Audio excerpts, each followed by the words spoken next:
Good evening mga bossing. So eto na naman, preparation na naman para sa mga warriors natin.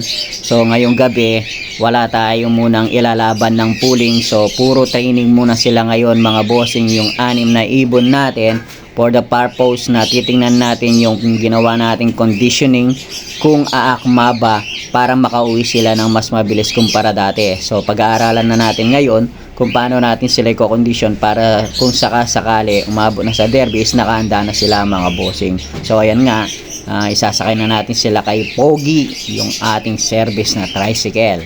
So para dalhin na sa basketing area mga bossings. So kay JRRC Lot, hindi na po muna niya ipinasakay kasi nakaligtaan niyang may basketing ngayon, pinaliguan niya.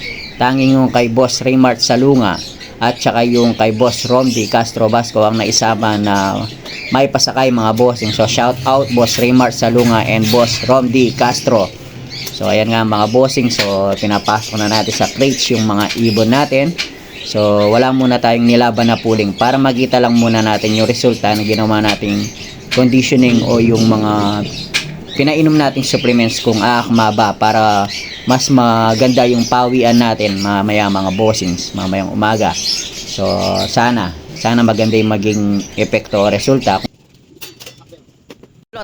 So andito na nga mga bossing yung isa nating ibon as of 7:26. So nandito na yung checkered SFU natin, yung nauna natin nung nakaraan na sumabit pa dun sa ating Sputnik o landing board mga bossings.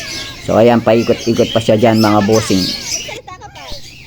So ayan nga mga bossing, ikot pa rin siya. Ayun, dumapo na mga bossing. So subukan natin papasukin para masanay sila kagad ulit pumapasok pagdating nila mga bossing.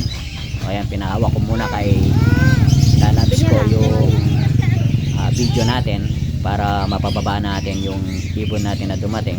So kung mapapansin nyo, merong nakapakawala tayong ibon, sila checkered Morong at saka yung pares niya si Batman Hen, para may nakikita sila kagad na ibon sa taas para kagad silang dumapo kasi kanina ang tagal niyang umiikot mga bossing. So ayan na nga, bumaba na si checkered SFU doon sa ating landing board ng loop natin.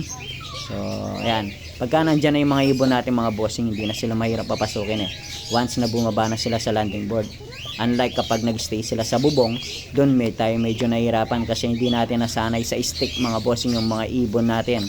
So marami nang nagbibigay ng tips sa akin kung paano magsanay na ini-stick yung mga ibon para kagad bumaba. So ayan na nga, bumaba na si checkered SFU mga bossing. So antabay na lang dun sa iba mga bossing, abang-abang na lang. Salamat mga bossing.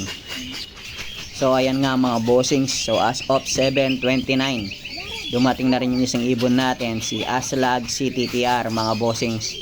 So ayan, medyo mabilis naman siyang bumaba. So konti lang yung stay niya sa bubong, kaya lang kagaya ni checkered SFU kanina, medyo umikot-ikot pa siya mga bossing, nagyabang pa. Lalo na may nakasabayan pa siyang rumonda mga bossing. Hindi nga lang natin nakuha na ng video mga bossing. So ayun na nga, nandun na siya sa itaas ng landing board mga bossing. So mabilis lang naman silang bumababa sa ngayon. So siguro konting sanay pa na diretso sa landing board. Actually meron na tayong isang ibon na dumidiretso sa landing board, kaya lang hindi silang lahat mga bossing. So at least kahit paano may mga umuwi na sa mga ibon natin mga bossing. Yan.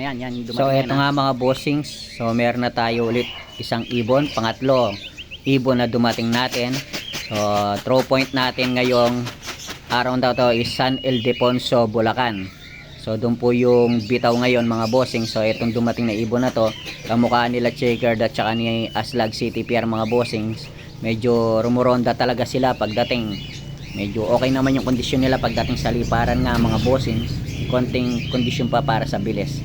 So pag-aaralan din natin yung kung paano natin mapapabilis yung mga ibon natin sa pagpapauwi. Sana kahit paano tumama yung conditioning natin mga bossings, para kahit paano may laban yung mga ibon natin compared sa mga kalaban natin na talagang sadyang napakabilis mga bossings. So ayan, hinintay natin dumapo mga bossing, paikot-ikot pa. Hindi pa natin madistinguish kung sino to mga bossings kasi meron siyang kamukhang kulay at saka kamukhang size. So dalawa yung ganito posibleng ibon natin, si Blue Bar CTPR at saka si Blue Bar Gold Tag mga bossings. So ayan, dumapo na siya sa bubong mga bossings. nakita na niyang lumipad yung dalawang pang-abang ibon natin, si Lamurong at saka sila Batman. So ayan nga mga bossings. So andyan na siya sa landing board mga bossings. So eto nga mga bossings, so tanaw na natin si Blue Bar Gold Tag, yung pangatlong ibon natin as of 7:31 mga bossings. So siya yung pangatlong dumating sa mga ibon natin.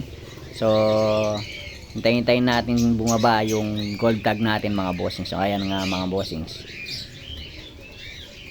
yun bumaba na siya mga bossings. So pangatlong ibon sa mga isinakay natin sa San Ildefonso, Bulacan, Blue Bar Gold Tag. So update lang mga bossings do sa tatlong ibon pa natin. Hindi na natin nakuha na ng video kasi kailangan na natin pumasada mga bossings. Aslag SFU, Checkered CTPR at saka si Blue Bar CTPR mga bossings. So dumating na sila kanina.